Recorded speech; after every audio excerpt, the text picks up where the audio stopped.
Hey, family, welcome back to the podcast where we are talking about singleness, marriage, engagement, dating, raising kids, and every single thing in between. Really excited about our guest today. I got to meet Pastor Mike Kelsey a few months ago. We were on this really cool retreat. All these amazing pastors got to hang out at this retreat in this incredible ranch and got to hang out with Pastor Mike Kelsey, amazing pastor, lead pastor, and he'll explain more to you at McLean Bible Church. I think they have 817 campuses all over the DC, Virginia, Maryland area, and East Coast. I mean, he's East Coast for life, and he was back at University of Maryland when they were a basketball squad, when they had a squad, won the national championship. So maybe we'll talk about that too. But man, Pastor Mike, so great to have you on the podcast. Maybe just give the people who are listening, our community, our church, just a little bit of background about you, how long you've been married, and your family, all that good stuff, and everything in between. Appreciate you having me on, bro. Just excited about what the Lord is doing with you and the church there. Yeah, man, I'm East Coast and DMV till the day I die, man. My wife and I both grew up in this area in Prince George's County, Maryland, and then my family is kind of rooted in DC. My dad is a pastor in DC. My mom's dad was a pastor in DC. So, yeah, man, kind of born and bred here in the DMV area. And then me and Ashley, we have 3 kids, 13-year-old girl, 10 and 6-year-old boys. And so, bro, we are on In the the thick of it. cusp of the In the teenage thick of it. years, dog. And I have no idea what I'm doing. But yeah, man, we started dating, and well, we met when we were really young, and then we actually started dating when we were college students, and the rest is kind of history, man. So yeah, University of Maryland. Terrapins. man, Is a man. terrapin a turtle? It's a turtle, isn't it? It's some kind of a turtle. It's a turtle. I don't know. It's an odd choice of a mascot, but you know what I mean. I'm used to it now. My parents actually met at University of Maryland too, so it's been Terp Nation forever. That's a story. That's a story. Yeah, bro. Okay, I gotta ask you about this. So you just mentioned it. So you come from a generation of pastors, or let's just say ministry families. Yeah. And so I'm sure you heard it growing up. Oh man, pastors' kids are the worst. They're gonna walk away from the Lord, all this kind of stuff. What did you see in your parents and in your grandparents that made you really not just go into ministry? So let's just take ministry out of it for a second, but just for all the young couples who are listening, who are going to have kids one day, Lord willing, for the families who do have children, what did you see in your parents and your grandparents that led you to say, this is a faith that I want to be a part of too, and Yeah. stay rooted in the faith and walking with the Lord? I think what I saw was integrity. And so what I mean by that, especially growing up in a ministry family, what I saw was that the faith I was seeing in public was the same faith in private. And Yeah, so my story, and it's similar to my brothers too, we weren't really rocking with Jesus. Like we loved the church. And a lot of that was because of the ways that my parents led. We had great friends in church. We loved our church. But my parents never pressured us to be Christians when we weren't. Now, there were standards, you know what I mean? Because we were part of the Kelsey family. And so there were just certain things we couldn't do, certain ways we had to act.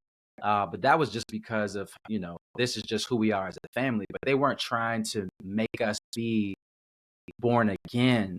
And so we never had that pressure. We never even had pressure to live and operate a certain kind of way simply because we were pastors' kids. There were certain things yeah, like we would hear, so there's certain confidentiality things, but it wasn't like the motivation for our behavior was never their reputation.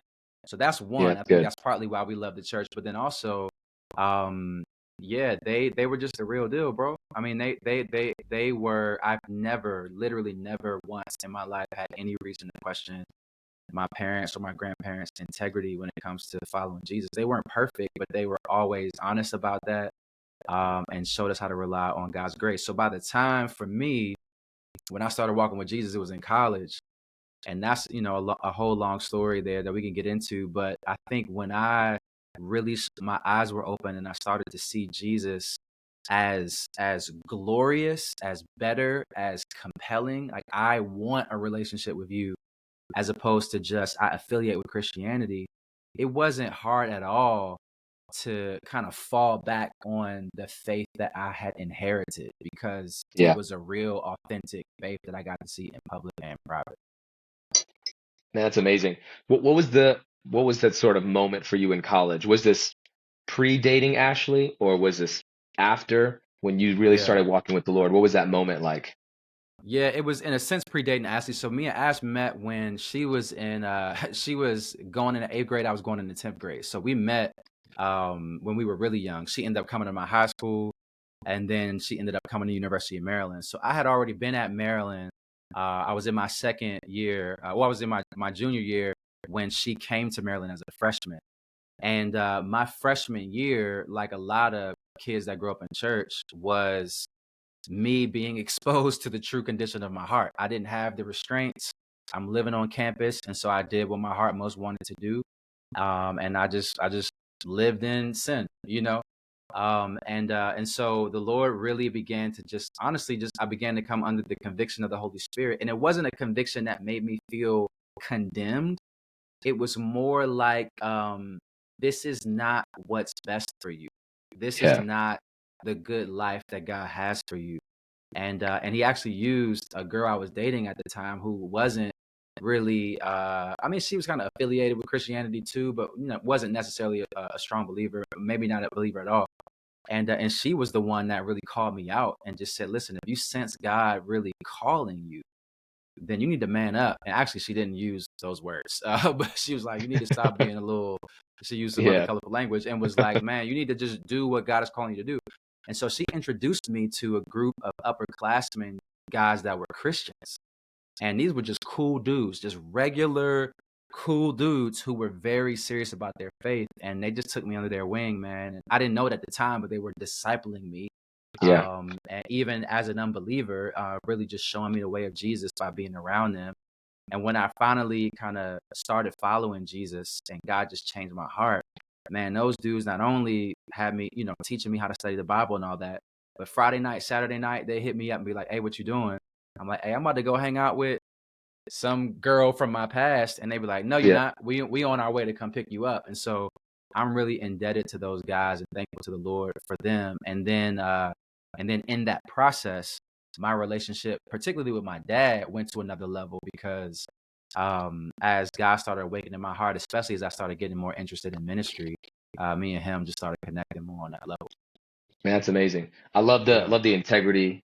I mean, so far the theme is integrity, the integrity of your parents, your grandparents, and then the integrity of these young men who are just a couple years older than you, but really intentional about walking with the Lord and not letting you get away with stuff, but saying we're going Yeah, to pick you up, absolutely, or, bro. you know, that's Yeah. amazing. And I, So in the midst yeah, of all this, you meet the woman of your dreams, like the one that yeah, you are now in ministry with, raising a family with.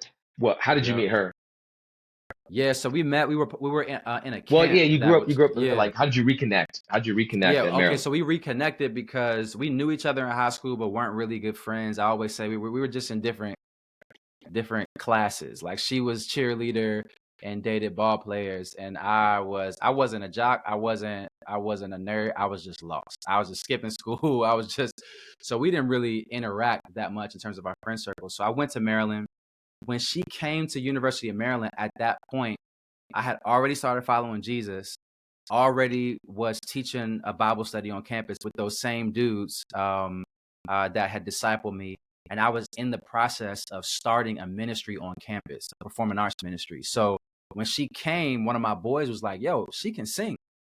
And I was like, word? And so this is so lame, bro. I had business cards, but I ain't had no business.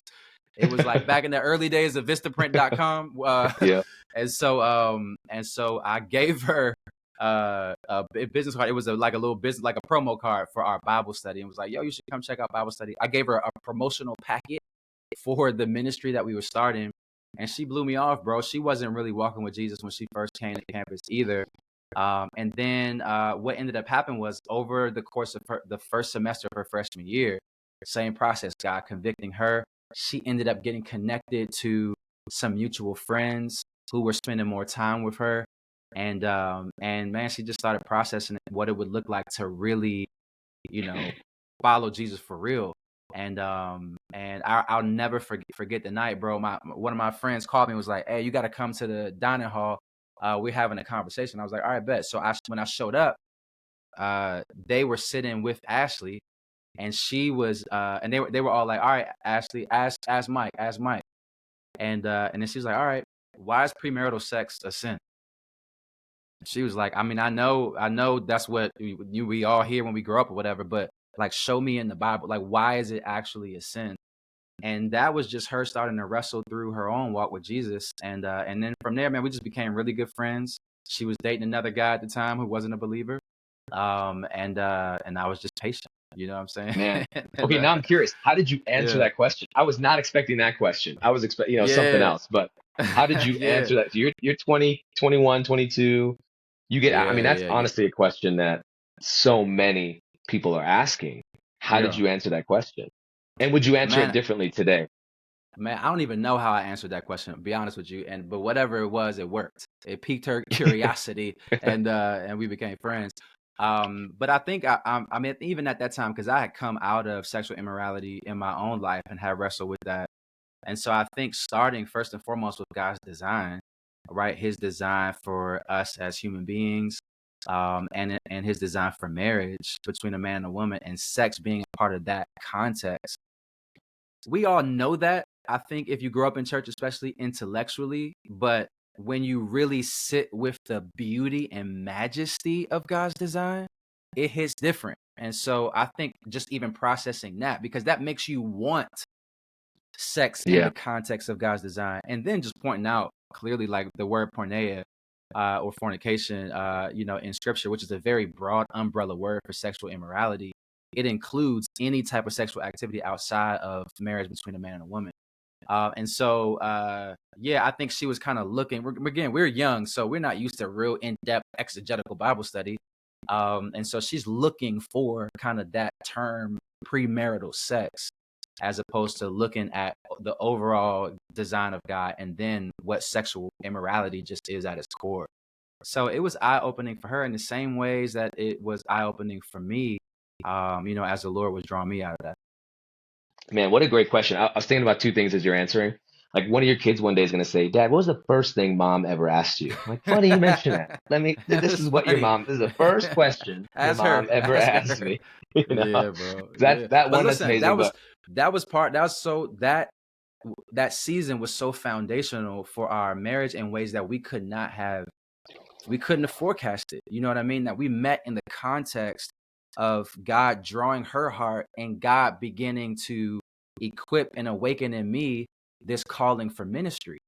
And yeah, so I think now when we look after, 15 plus years of marriage and many more years of friendship and dating, like now the ways our hearts are wired in ministry, man, is we want that person who's skeptical.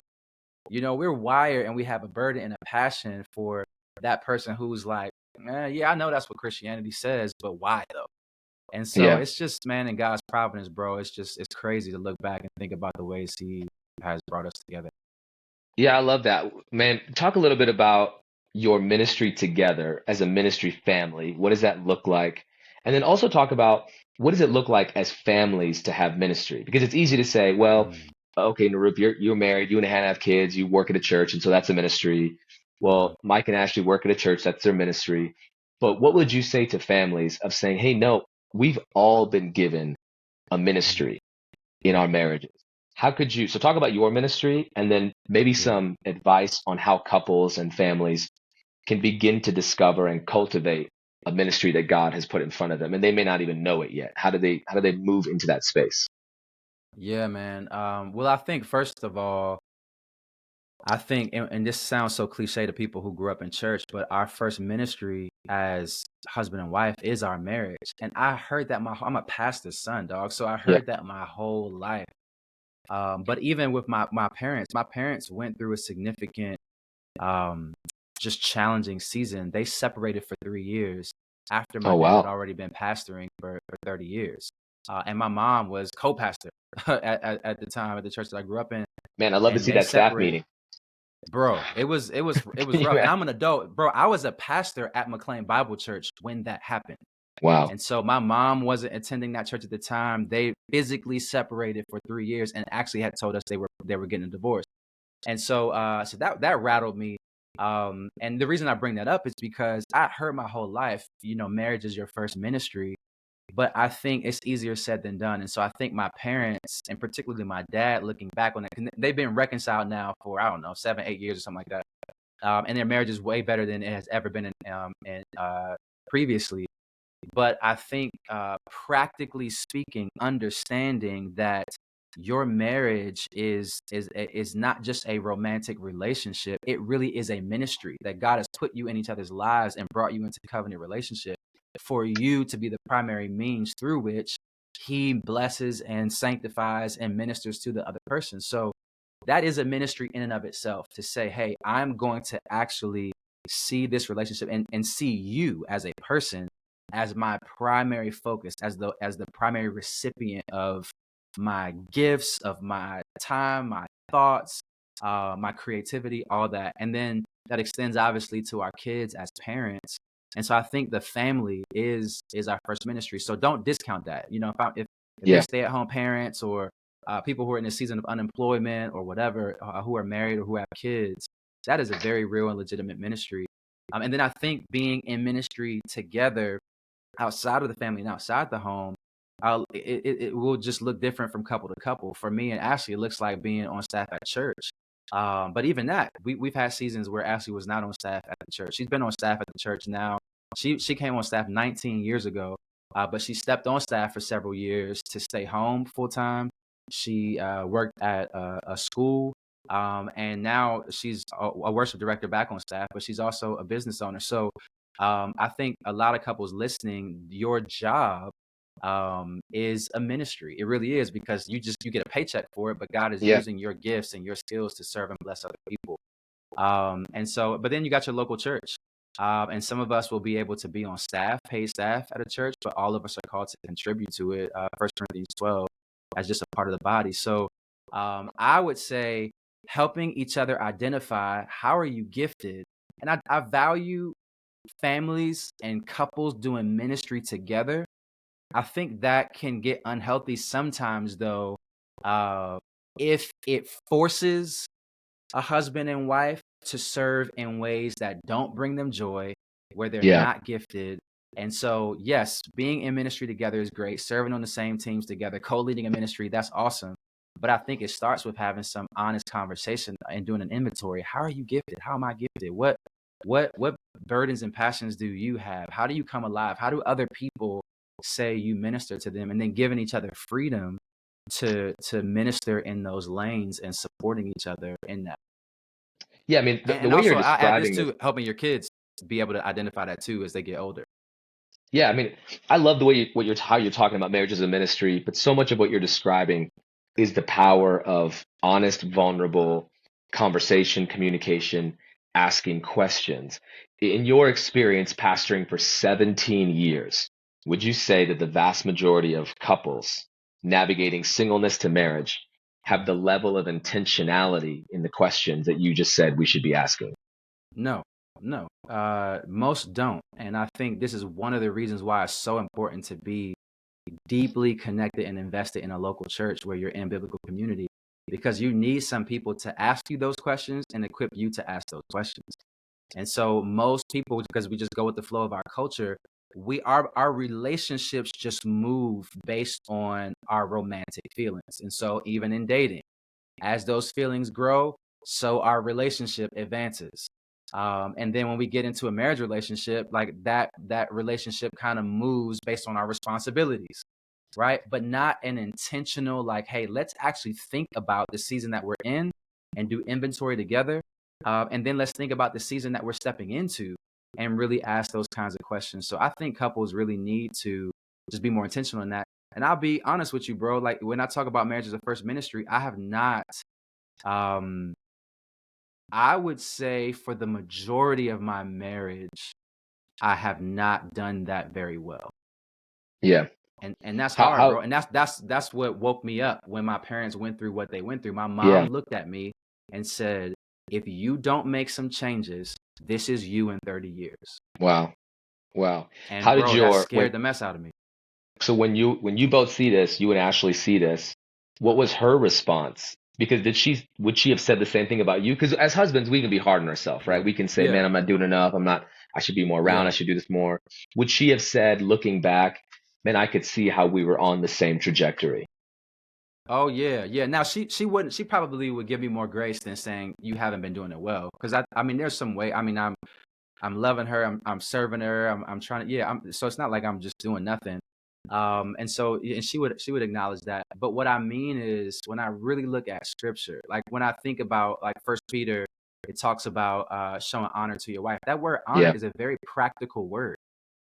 It's not just a sentimental word. It means to prioritize her in your decisions. And so I think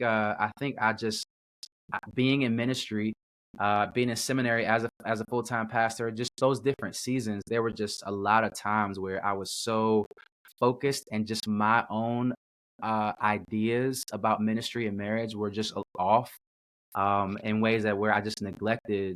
I neglected to take the time to really pay attention to what was going on with her. What did she yeah, need? What was difficult? So yeah, I think she would say we were on a similar trajectory.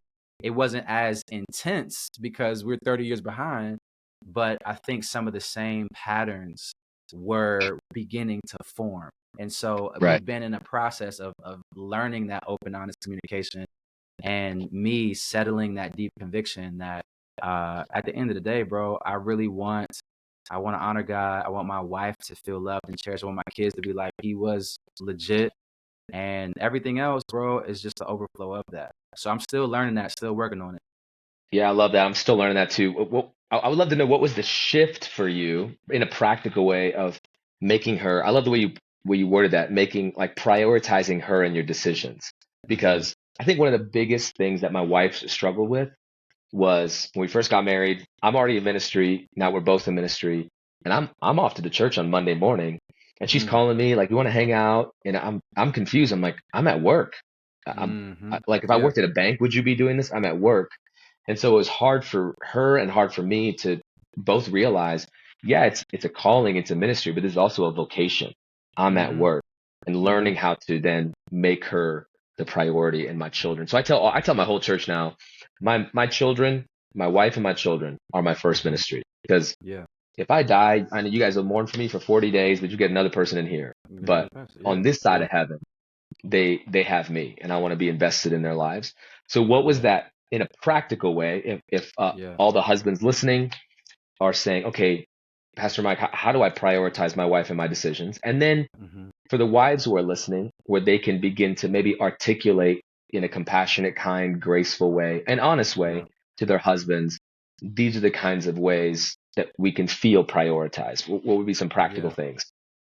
You actually just said a phrase that I was going to use. I would say what was helpful for me, and I would encourage husbands with this, is the goal is really that your wife feels prioritized. Now, I don't mean she just feels that way and you don't actually do it, but I mean you're doing it in a way where she actually feels it. And that to me, it comes back then to that type of transparent, honest communication. And that communication has to be constant because things change in different seasons. So, really studying and learning, living with your wife in an understanding way, learning what makes her feel prioritized. Is it getting her flowers? Is it that I'm home, by 6 o'clock or 5:30? Is it when she calls me, no matter what, I pick up the phone, even if it's just to say, "Hey, I'm in a meeting right now. You good?" You know what I mean? Or what is that? Because every wife is different. So I think, like, a real practically, have that conversation, open up a note on your phone, and write those things down. Yeah. And then keep track of those things, over the course of your marriage. Pay attention to what she likes and the things that she says. Because a lot of times, man, and this is true from wives to husbands as well. A lot of times we think we know what caused her to feel prioritized. So when we get then into a conflict, we're like, but I'm prioritizing you. This is what happened with me and Ash. I'm like, yo, talk to my assistant. She could tell you how many things I say no to. You know what I'm saying? Yeah. That's Yeah. beside the point. That's beside the point because I told her I was going to be home at 6 and I'm consistently home at 6:23. Yeah. So I think just having that conversation in different seasons, I would even say in a structured way, like a weekly or monthly check-in, and like say, how are we doing? I think is really helpful. And to wives, I think you bring this up in ways that I do think as men, especially in our culture, I think men need to be encouraged and affirmed. And so I think you pointing out what he's doing well, thanking him for that, Yeah. and saying, hey, and but this would also I think be helpful, because some of the things that are just difficult for me right now are X, Y, and Z, and it'd just be really helpful if you could do this. Yeah. And so I would say, man, point out what he's doing well, encourage him, affirm him. You need to feel honored and cherished. He needs to feel honored and cherished as well. And in that context, share with him how he can grow. Yeah, I love that. I used to have a coach or a pastor. One of them used to say all the time, man, if you want to replicate something, celebrate it. Whatever you want to Yeah, replicate, celebrate. And so absolutely. I love that language, communication. Man, I'm fascinated by the way that you just talk about marriage as ministry, because I know it. I grew up in the church. My parents were in ministry, so I heard marriage ministry, first ministry, but then our marriage is a ministry to others. When they Mm-hmm. walk in our home, they should feel the presence of God. They should feel Mm-hmm. welcome and safe, and how we bless others and speak to others. What Mm-hmm. would you say, as you have seen over the course of several years, what are some key characteristics, evidences you've seen of the strongest, healthiest, happiest, joyful couples that you've just Mm-hmm. been around in the church? Well, I would say one is joy. I think, yeah, I think that's evidence when I see a couple that, man, they just enjoy each other. Not just enjoy being together, but they actually enjoy each other. Like, I like you, and they laugh, and so I think that's one thing. I think honesty, and not, again, not just honesty, like, hey, we tell each other the truth, but just a commitment to saying, I'm going to, because what honesty is connected to vulnerability. Yeah. And that has been one of the challenges in my marriage. I didn't even know it. I didn't even realize it, bro. I was actually meeting with a therapist for the first time in my life. And in that in the second session, I realized that there was a difference between transparency and honesty. I'm a super transparent dude because of how I'm wired. I don't mind just telling people my business. I don't care. But what I realized was, but I've never shown my wife like emotional vulnerability. Like Wow. she had never, up until literally 3 weeks ago, my wife had never seen me cry Wow. outside of like during a worship moment. You know what I'm saying? At Yeah. church or something like that. And so I had to like, yeah, that was a breakthrough in our marriage. She told me after that, I've never felt more close to you than in that moment. And so when I say honesty, I don't just mean telling the truth, but I mean saying, I'm gonna let you see like who I really am. Like that's my sadness. And some of us, that's hard because of our personality. Some of it's hard because of the ways we've been socialized. Some of us it's hard because of our trauma.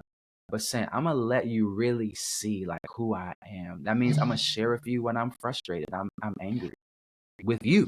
You know what I mean? I'm not going to just Yeah. like blow it, just like sweep it under the rug and just move on. But I'm going to share that with you because we're in that type of relationship. So that type of honesty and vulnerability, I think, is huge. I do think in a very practical way, we talk about one flesh. Practically speaking, I think a life that is united, meaning the couples that try to arrange their lives where they're able to be together a lot, and Yeah. and we all have certain limitations when it comes to that, jobs, different things, but like trying to ride together, trying to do different things together, fun things together.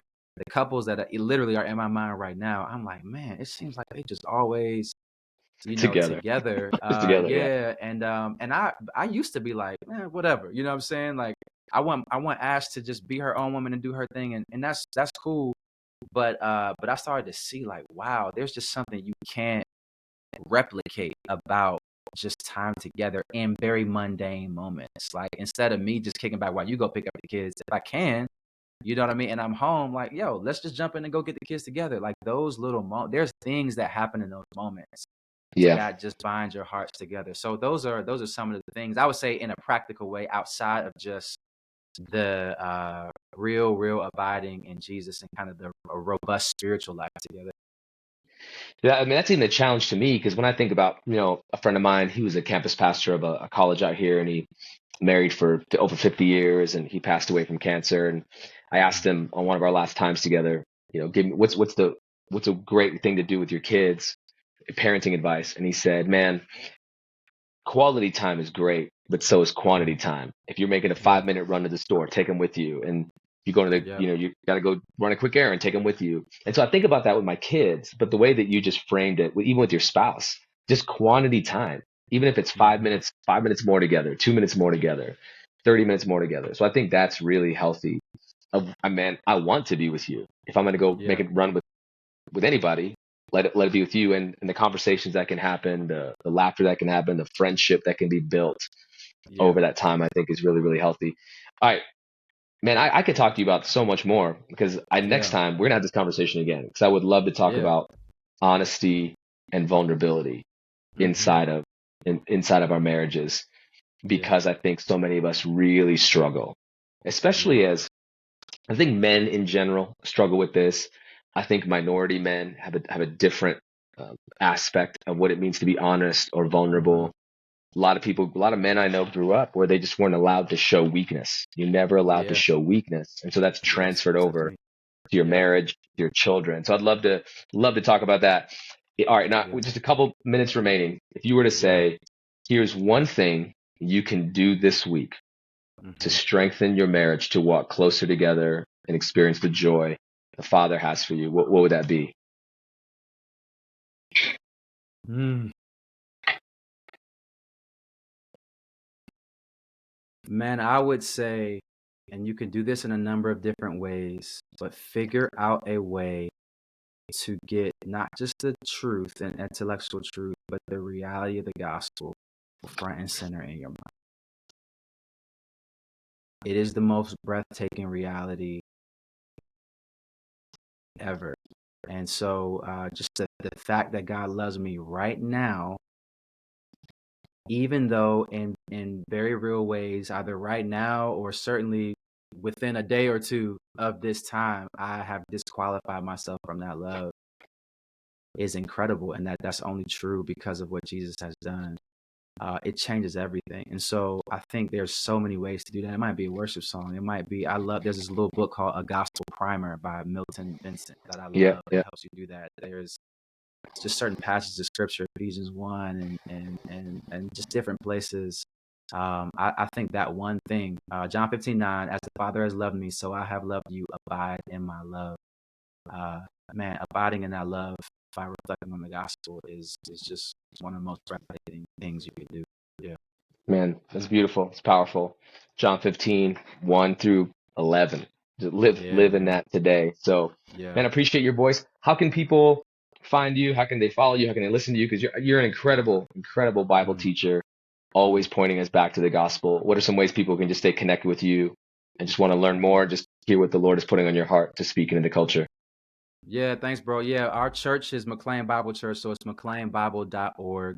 And then on all social media, I'm just at Mike Kelsey. Yeah, We'll put that in the show notes. Man, appreciate your time. We're gonna talk yeah, again bro. because it's rich, man. This is really, really Man, I would rich. Can't love it, wait for you to man. come Yes, preach here sir. one day, and I then would love to, man. we'll make it happen. All For right, sure, bro. great conversation. Till next time. All right, bro.